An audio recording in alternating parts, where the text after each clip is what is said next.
Sweetwater, I believe. Yeah, he's going to update us on the flooding, and it looks like it's a lot of it behind you. Calvin, virtually everywhere you look, the roads are underwater. We're right along 102nd Avenue. The good news, though, we told you earlier how the city came out here and installed generators and pumps in these neighborhoods to pump out this water, and I can tell you that it is receding.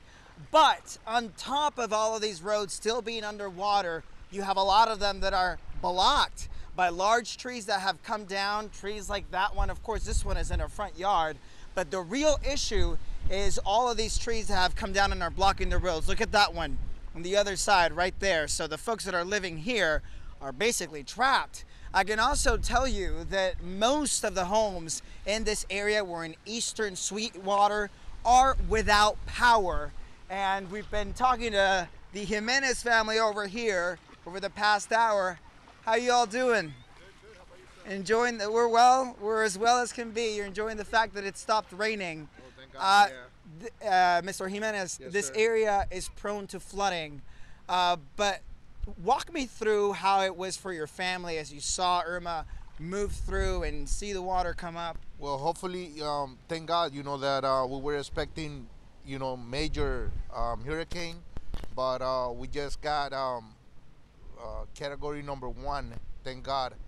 And I was expecting something worse.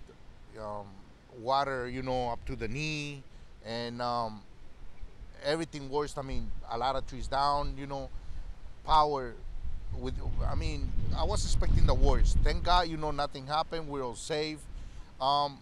Materials, damage minimum. You lost your my mailbox over here. My mailbox. But that's something you can go and buy next that's week. something, I could get it in Home Depot. That's no. So a big sigh of relief for you and your family. Big one. I'm here with my neighbor. Yeah, nothing happened.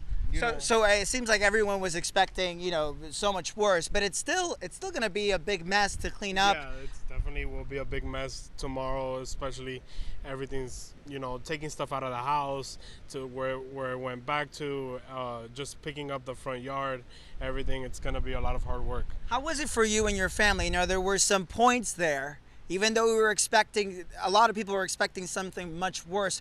There were some scary moments for some people. How was it for you and your family? I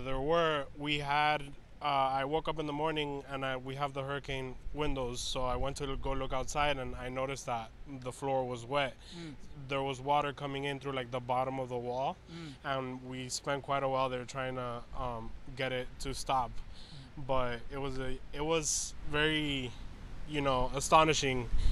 Because even though it wasn't as strong as we thought it was going to be, it's a very powerful storm and it's very big, and we're still feeling, the winds from it. It's still very, very windy. Thank you so much for sharing. Problem. I appreciate it. So again, so many roads still underwater. The water is receding. But again, the big issue out here, all of these trees that are down and are blocking roads, God willing, no one is in a situation where they need to call 911. But if that was the case, you can imagine, oh, there goes my hat. You can imagine that it would be very difficult for emergency vehicles to get through this neighborhood. I can also tell you that there is a curfew right now in effect in Sweetwater to just help emergency crews make their way and also help the city come in, install those pumps, make sure, oh, thank you so much. It's completely drenched, but I appreciate it. Anyway, the good news out here, the water is receding. It's still going to be a major headache tomorrow. All of these roads underwater, all of these trees, there's a big mess to clean up out here. Back to you. Oh, yes, you could say that for most of South Florida. And Kristen De La Rosa, thank you so much from Sweetwater.